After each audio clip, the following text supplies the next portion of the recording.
In your experience, how do you and your peers primarily identify? I remember when you came to Google a few, I think it was last year.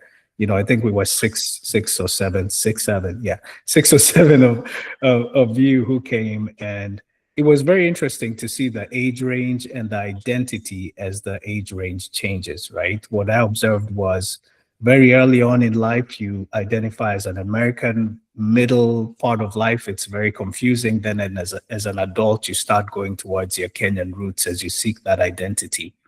But what we learned last week from Florence is that there's layers, right? You can be identified as one way when you're at home, another way with your friends, another way when you're in different circles. So I guess my question to you is, how do you primarily identify? And is us labeling you as a KenyaRican helpful, or does it create like layers of identity crisis?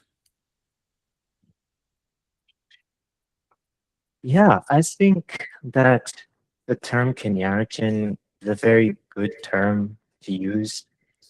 Um, and the reason why is because when someone refers to me as Kenyan, I feel proud. I'm proud that I have this unique aspect of my identity, right? But when someone calls me American, it feels somewhat incomplete because there are Mm, many people of many different backgrounds who are Americans, who identify as Americans.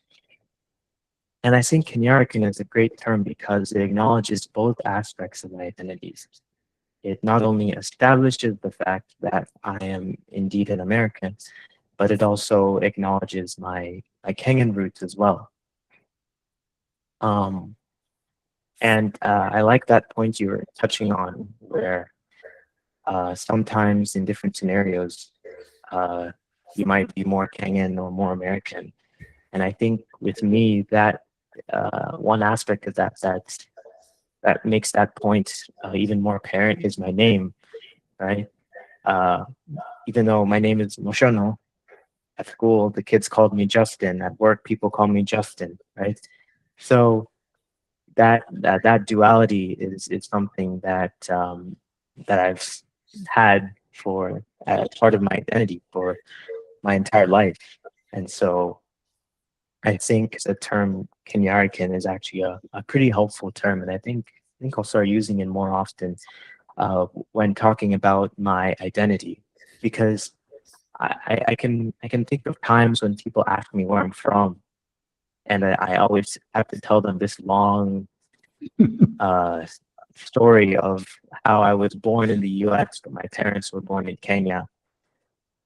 Whereas now with this term, I can simply say, "Oh, I'm a Kenyarican. I was born in the U.S. but my parents were raised in Kenya, and so I carry that heritage, right?" And it is a very distinct term that I think encapsulates my identity and uh, and so forth. And there are also with that duality identity, there have also been times where sometimes when I'm in certain scenarios, I may have felt that I'm not quote unquote Kenyan enough, right? For example, if I'm visiting Kenya and someone is speaking to me in Swahili and I'm having trouble understanding them because they're speaking too fast, I have to ask them to speak slower because my understanding and when spoken at that level or that speed is not quite there. Or if you're in Shago and the shoshos are talking in Gikuyu, I as a Kenyarican, I miss out on some of those conversations and contributions because there are certain nuances to the language and to and the context that I just don't quite grasp as a Kenyarican, right?